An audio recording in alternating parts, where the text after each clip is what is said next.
Olá a todos, nessa aula de epidemiologia aplicada nós vamos falar sobre farmacovigilância. Segundo a Organização Mundial de Saúde, a farmacovigilância é uma ciência que vai estudar os assuntos relacionados à identificação, avaliação, compreensão, prevenção e efeitos adversos, efeitos colaterais relacionados ao uso de medicamentos. Esses efeitos podem ser de diversas ordens de gravidade. E quais são os objetivos, então, das pesquisas farmacológicas ou de farmacovigilância? A primeira pergunta que a farmacovigilância tenta responder é se um determinado medicamento que está passando pelo processo de elaboração, aqui a gente não está falando ainda de medicamentos que já são comercializados, mas medicamentos que ainda estão na fase de pesquisa, se eles apresentam, a primeira pergunta é se existe eficácia no tratamento. Também é necessário responder qual é a dosagem necessária para que aquele medicamento promova a cura ou o tratamento de sintomas relacionados àquela determinada doença. Uma outra questão bastante importante, um outro quesito que o medicamento deve atender é a sua relação entre benefícios e riscos. A maioria dos medicamentos apresentam alguma reação adversa e, obrigatoriamente, o medicamento ele tem que trazer mais benefícios do que riscos à saúde. Tá? O adequado é que os riscos sejam mínimos, mas há medicamentos que apresentam uma maior ordem de reações adversas e uma probabilidade elevada de ocorrência de reações adversas. Né? Tem muitos medicamentos que causam uma dor muito grande no estômago. Geralmente a recomendação médica é que faça a ingestão desse medicamento, geralmente junto com algum alimento ou após alguma refeição. Mas esses medicamentos são recomendados porque apresentam benefícios ou então porque não existe ainda um outro medicamento com menor risco, menor reação adversa para o tratamento da doença ou dos sintomas relacionados a um quadro de doença. Uma outra questão também bastante importante é se o medicamento ele é sujeito ao uso abusivo, se ele apresenta algum tipo de vício, tá? Se há necessidade de se fazer a retirada da medicação de forma um pouco mais paulatina, então tem que ser averiguado também. Uma outra questão é o risco da intoxicação. Há alguns medicamentos que eles são utilizados, mas em elevadas concentrações eles podem levar inclusive a óbito. Então, há necessidade de se fazer pesquisa para identificar dosagens que possam levar a uma intoxicação ou então ao óbito. E também é necessário verificar se o medicamento novo que está sendo pesquisado, ele não apresenta interação medicamentosa, se ele não inibe se ele inibe o efeito de um outro medicamento que também está sendo utilizado, ou se então ele em combinação com outro medicamento acaba apresentando uma maior quantidade de reações adversas. A farmacovigilância ela surgiu mais ou menos no final do século XIX, com alguns relatos de alguns medicamentos que apresentavam um risco maior do que a sua capacidade curativa. Tá? Então, o cloroforme, por exemplo, ele era utilizado na anestesia em procedimentos cirúrgicos. Só que foi observado, é claro que num primeiro momento isso foi observado de forma empírica, mas posteriormente foi averiguado o histórico médico de vários pacientes que passaram por esse procedimento de anestesia com clorofórmico e foi observado que existia uma maior taxa de morte súbita nesses pacientes. Um outro tratamento que não é utilizado mais e digamos assim, acendeu a luz vermelha para a necessidade da farmacovigilância é a utilização do arsênio no tratamento de sífilis, que causava icterícia nas pessoas. Mas o caso mais grave foi da talidomida, que era utilizado para cura, para o tratamento de náusea em grávidas, e foi observado que essas grávidas que foram tratadas com talidomida apresentavam uma porcentagem elevada de malformação congênita nos fetos e até situações de maior taxa de mortalidade infantil. Então, a primeira agência regulatória de pesquisas em relação a medicamentos e suas reações adversas, que seria então a farmacovigilância, data 1962 com o surgimento, com a criação da FDA, tá? É uma agência regulatória norte-americana. Ela vai regular ensaios, vai estabelecer como devem ser os ensaios clínicos. Foi a primeira agência que estabelece estudos clínicos mais rigorosos. A FDA regulamenta a utilização de medicamentos nos Estados Unidos até hoje, e é uma agência que tem autarquia, que tem, como é que eu posso dizer, abrangência no território norte-americano apenas, tá? 1900, uma organização de uma maior amplitude foi fundada em 1968 pela Organização Mundial da Saúde, tá? A Organização Mundial da Saúde vai estabelecer nessa data o Programa Internacional de Monitorização de Reações Adversas a Medicamentos. Então, essa é a primeira instituição universal e internacional de representação de diversos países que vai regulamentar e estabelecer diretrizes para a farmacovigilância. Posteriormente à criação desse programa internacional pela Organização Mundial de Saúde, vários outros países vão então estabelecer quais seriam os órgãos competentes, as autarquias, para estabelecer diretrizes e fiscalizar a farmacovigilância nos seus países. Então, no Brasil, a farmacovigilância, ela vai datar 76, mais ou menos, a primeira legislação que a gente tem. Em 1990, apenas em 1990, a gente tem a criação da Sociedade Brasileira de Vigilância de Medicamentos. E dentro dessa sociedade foi criado, então, o Grupo de Prevenção ao Uso Indevido de Medicamentos na Universidade Federal do Ceará.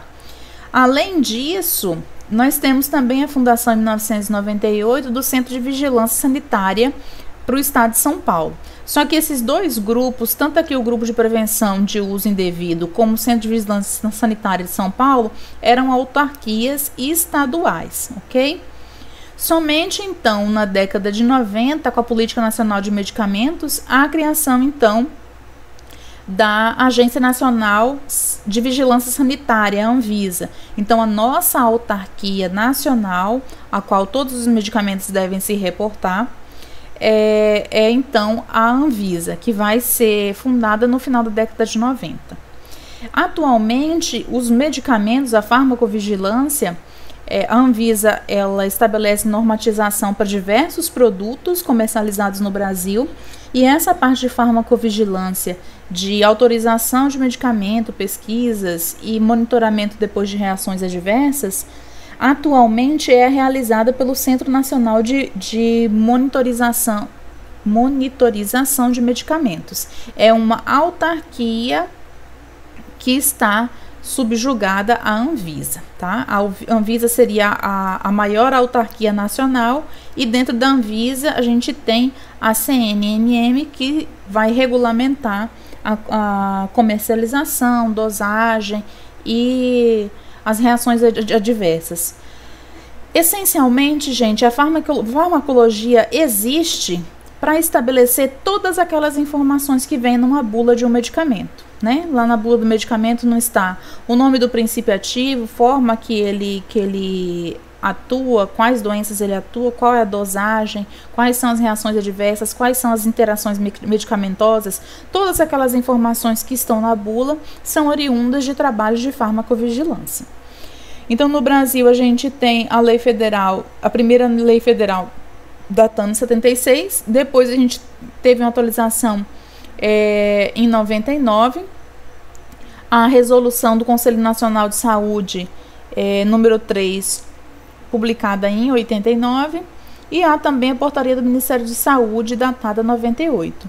E o surgimento da Anvisa em 2009, aí a Anvisa vai publicar a resolução de diretoria colegiada, a instrução normativa e o guia de farmacovigilância para detentores de registro de medicamentos. Então, toda e qualquer empresa ou universidade que estejam pesquisando novos princípios ativos para estabelecimento de um novo medicamento tem que se inteirar de toda a legislação brasileira e das portarias e resoluções, instruções normativas e guias publicadas pela nossa Constituição Federal e pela Anvisa. Mais alterações, considerações, vocês podem verificar nesse site aqui da Anvisa. Tem uma listagem de várias legislações e o objetivo de cada uma dessas legislações. Os estudos para aprovação, então, do medicamento são obrigatoriamente estudos, a grande maioria são estudos randomizados, às vezes nas últimas fases já não são mais randomizados. Ou seja, nos estudos randomizados a gente tem pacientes sadios, pessoas sadias e pacientes que vão ser submetidas à medicação. Nos trabalhos iniciais com pesquisa para eficácia de medicamento, são descartadas desses grupos de experimentação crianças, gestantes e idosos, por apresentarem um maior risco de vida, e no caso das gestantes, além do seu risco de vida, também efeitos colaterais que podem surgir na formação do feto.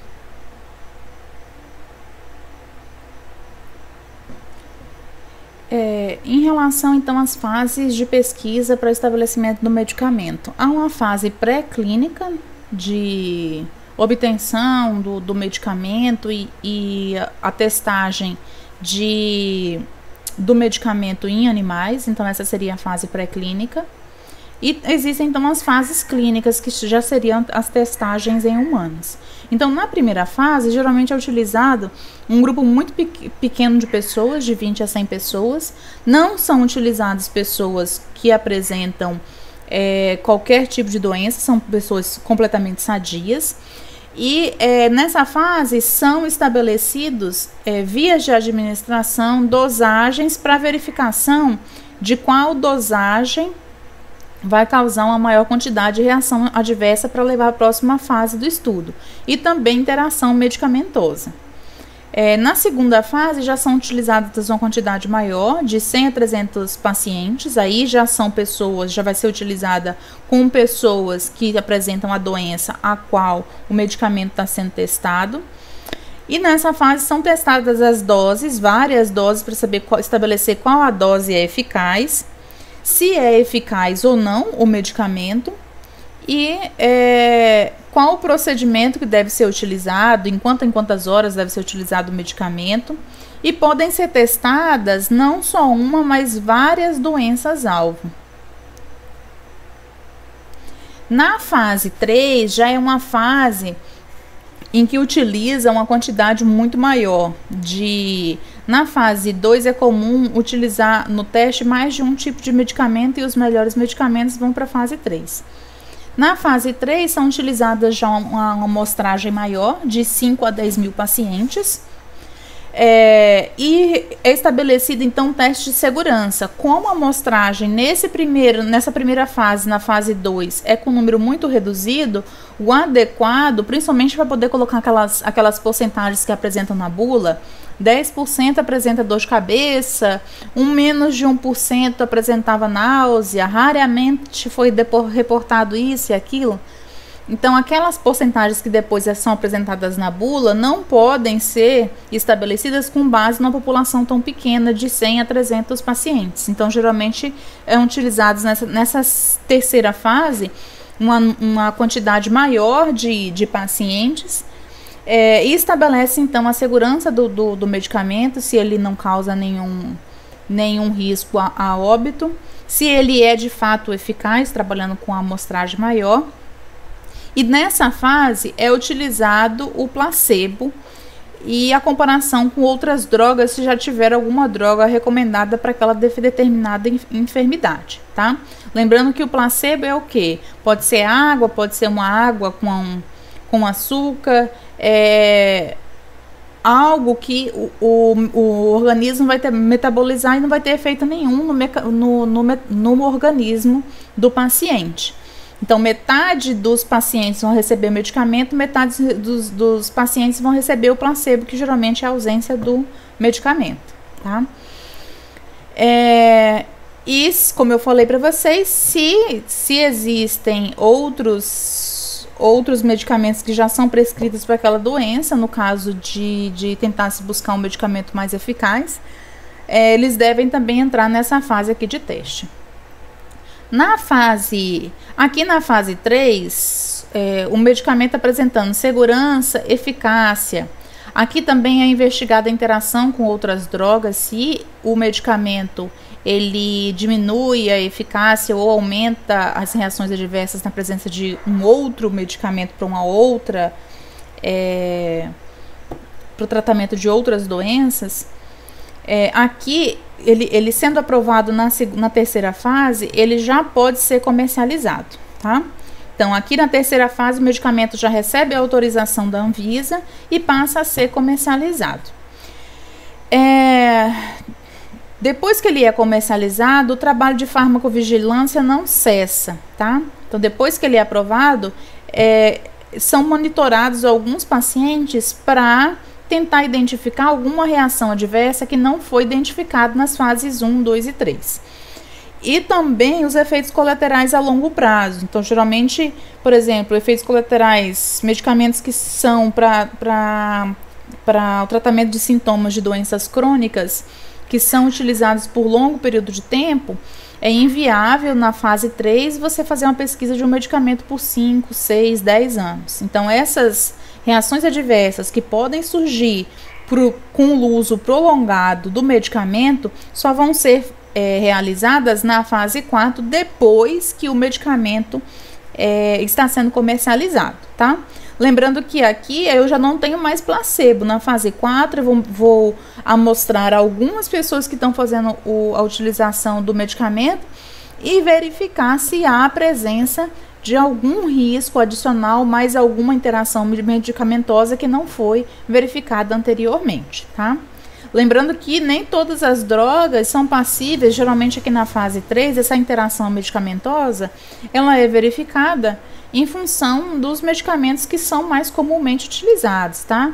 Medicamentos para dor de cabeça, febre, resfriados, que seriam doenças mais rotineiras. Agora, medicamentos que são utilizados para doenças um pouco mais raras, como uma doença autoimune, câncer e etc., só vão ser verificadas a interação medicamentosa aqui na fase 4, a partir do momento que o medicamento já está na fase de comercialização. As fontes utilizadas para essa aula, eu utilizei informações da Anvisa e também publicações que vocês podem obter aqui nesse link da Universidade de Campinas. É isso então, obrigado.